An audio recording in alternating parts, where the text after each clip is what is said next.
It's time to be reciprocal. President Donald Trump says he plans to formally announce reciprocal tariffs soon. If they charge us, we charge them. If they're at 25, we're at 25. Trump argues tariffs raise revenue, balance trade, and serve as leverage, although his opponents question some of that logic. Economists say the usual reason to impose tariffs is to help domestic producers. For instance, a business might pay 10% extra for American products to avoid paying 25% more on imports. Either way, the cost is higher, and many in corporate America oppose Trump's tariffs. Business people are going to be cautious, and clearly that has broader implications for the economy.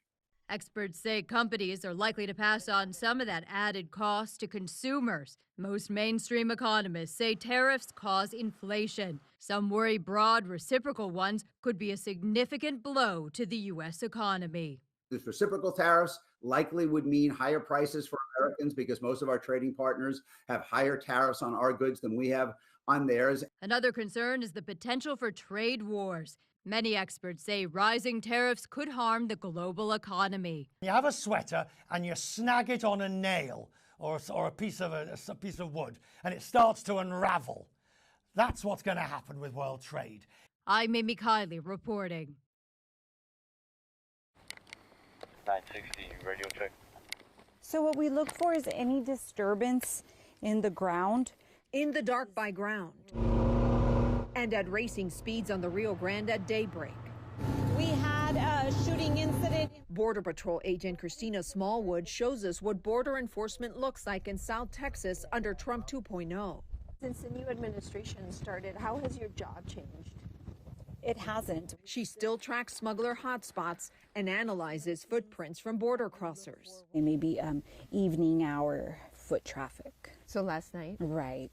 The most significant changes, she says, President Donald Trump ending the Biden-era CBP One app, which was used by migrants to enter the U.S. legally, and the de facto end of catch and release, a term for authorities releasing migrants into border communities after immigration processing. What is the biggest impact? Apprehension, detention, ultimately leading to removal. She says the de facto end of catch and release is not due to a directive from the president, but actually the result of extremely low migrant crossings and swift deportations. We spoke to a Border Patrol agent. Sister Norma Pimentel is the head of the prominent migrant respite center in the area, who over the years has received tens of thousands of migrants from Border Patrol under both Republican and Democratic administrations. So since Trump took office, the number of migrants released to are very few. Almost zero. Almost zero. Right. So practically the end of what they call catch and release. Correct. She says not zero, but close enough. Monthly migrant apprehensions on the U.S. southern border started declining over a year ago. Last summer, after the Biden administration essentially barred asylum and upped deportations, border crossings plunged further. Despite the sizable drop, President Trump declared a national emergency. Stop the invasion at our southern border. Citing in part a flood of migration, announcing tariffs, some of those now deferred, all while continuing an ICE enforcement blitz across the country's interior that has led to more than 8,700 arrests. In South Texas, Eddie Guerra, the Democratic sheriff of Hidalgo County, says the ICE blitz has taken 6 suspected criminals off the streets. What types of crimes? individuals with aggravated assaults, sexual assaults, indecency with children. The Republican mayor of McAllen, Javier Villalobos, has some reservations about another looming Trump policy. What concerns you most about the tariffs? Our economy, putting food on the table, inflation. Historically, migrant crossings are cyclical, which means the de facto end of catch and release could just be temporary. Take Trump's first term. Migrant crossings initially dropped, but then spiked in 2019. At the time, Sister Norma said Border Patrol was sending up to 1,000 migrants a day to her center, and ICE described it like this. A humanitarian and national security crisis, the likes of which we have never seen. Which raises concerns about yet another aspect of Trump 2.0, the move to freeze federal aid that nonprofits in cities like McAllen depend on during migrant surges. The city should not be footing the bill. Back on the Rio Grande with Agent Smallwood, all quiet after hours of patrol. Do you see any footprints? I don't. No activity this morning. Rosa Flores, CNN, along the U.S.-Mexico border.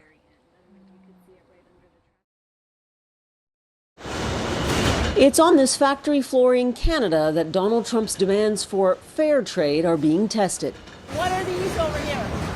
For the Silverado. These are parts for the Silverado, a GM truck made in Canada, the U.S., and Mexico. And they're made by Martin Rea, These are 1,000-ton stamping presses. a global auto parts supplier with thousands of workers in all three countries. Trump tariffs would strike at the very heart of this business and its workers in North America, says Executive Chairman Rob Wildeboer.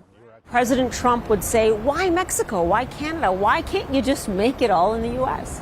I don't know anyone in our company that wants tariffs between Canada, the U.S., and Mexico, because we work very well as a unit. We take care of our people everywhere. We make great parts in every jurisdiction, and quite frankly, we benefit from that. We've got some great plants in Mexico, in the United States, and in Canada. Do you believe a U.S.-made car then would be more expensive? Yes, for sure, for sure. That's the math, he says, a calculation made every day here as the threat of tariffs hang over one of the most prized manufacturing industries on the continent. Canada's auto industry directly employs at least 130,000 people in dozens of towns and cities, including Martin Rea's facility in Vaughan, Ontario, just outside of Toronto. They depend on these stable jobs, as do workers at this Martin Rea facility in the U.S. state of Kentucky. I'll put my U.S. hat on, right? Because we are an American supplier, we're a Canadian supplier, we're a Mexican supplier, but we have twice as many people in the United States as we do in Canada. And in a number of communities, we're the largest employer. So Hopkinsville, Kentucky, Jonesville, Michigan, and others, we're a big deal. We're a big deal locally. We take care of a lot of people. And I would say a lot of those people probably voted for President Trump. They liked his message of lower inflation, more jobs, stronger economy. But with the tariffs and so forth, they're getting higher inflation, less jobs, weaker economy. Despite that pitch, even employees here know what they're up against in the Oval Office. And some told us they approve of Canada standing up to the threat. It's going to hurt anyhow. It's like either you deal it right now or in future. And it's not just Canada. Trump is challenging the very template of free trade right around the world. The European Union can see what's coming their way. It has one of the largest trade deficits with the U.S. It, too, says it will respond firmly to any tariffs. But it is Trump's tough talk about an economic takeover of Canada that cannot be reconciled. What I'd like to see, Canada become our 51st state. It's triggered an uncommon anti-American backlash in Canada that may have legs. Booing the U.S. anthem, boycotting American products, all of it, so far, seems to have staying power. Well, I think it's ridiculous. We've been friends for years, traded for years, and then all of a sudden this happens.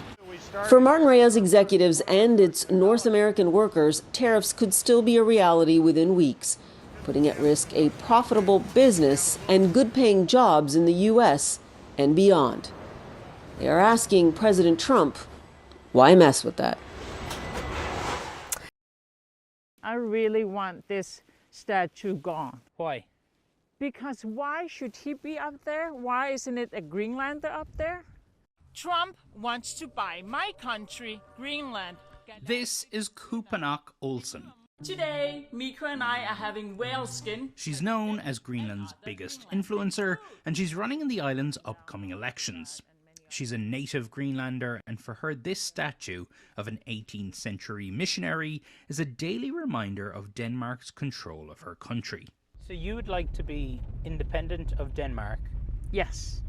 But that doesn't mean you want to be part of the USA? No. I don't want to become a part of the USA. I definitely You don't want to be an American? No. Why not? Why should I? Why should we just be taken by another colonizer? Native Greenlanders, or Inuits, make up almost 90% of Greenland's population. Is all this interest in Greenland because of Trump, is it a good thing or is it a bad thing? In my opinion, it's a good thing because it's speeding up our independence process, so I see it as a good thing. When the Nazis took over Denmark during World War II, the United States stepped in to protect Greenland. Americans died for this country. In my own family, my grandfather watched his shipmates die. Another sign of the US here is Tom Dans, who was appointed to the US Arctic Research Commission during Trump's first presidency. When Trump first brought up Greenland, people treated it like it was a joke. People thought, that's crazy. But you're saying it's not so crazy. It's not crazy at all. Greenland, due to its geographic positioning, is kind of the front door for North America. President Trump has also ordered the US Treasury to stop producing pennies. He posted on social media that the US is minting the coin at a cost of more than 2 cents, which is, of course, double its worth. This is not a new initiative. The penny has been under scrutiny for years. Its purchasing power has all but disappeared. In 2023, the US Mint reported that the cost to produce the coin that year alone rose 20%. And last year, the New York Times Magazine published a piece advocating for the penny to be abolished, saying that billions of them have gone missing or are simply sitting unused in people's homes. I think it's not the top priority in the current environment, given all the challenges we have. We have to fix Ukraine. We have the situation in the Middle East. We have this competition between US and China, and we have all this innovation from AI to clean tech as well to deliver. Honestly, I don't think it should be the top priority. Nevertheless, what is the concern of President Trump? And you know that we have a very good relation and we speak very regularly. He says, I'm not happy with the situation with Europe because I have a trade deficit.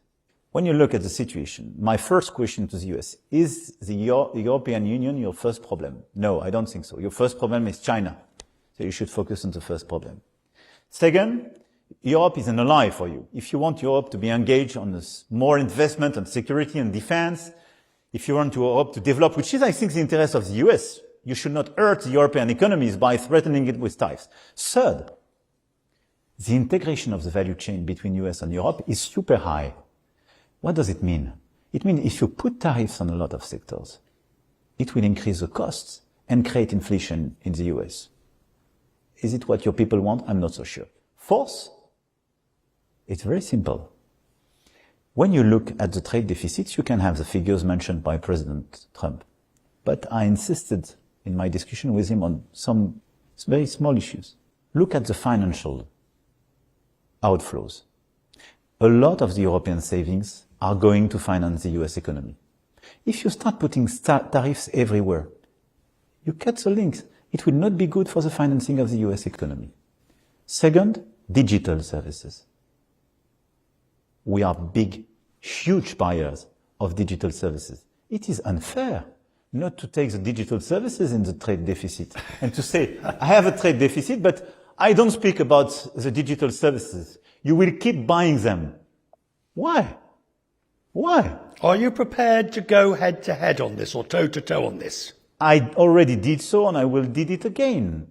And I think we should be ready to obviously be in the room and react. But I think more than that, the European Union has to be ready to deliver what we want and what we need for ourselves. Can I suggest to you that the European Union is not fit for purpose when it comes to dealing with something like President Trump, who's threatening tariffs and basically saying my way or the highway? I think it could be the opposite when you have direct contacts and you are clear. I think the European Union should not be the one to wait for the initiative of the others and just react.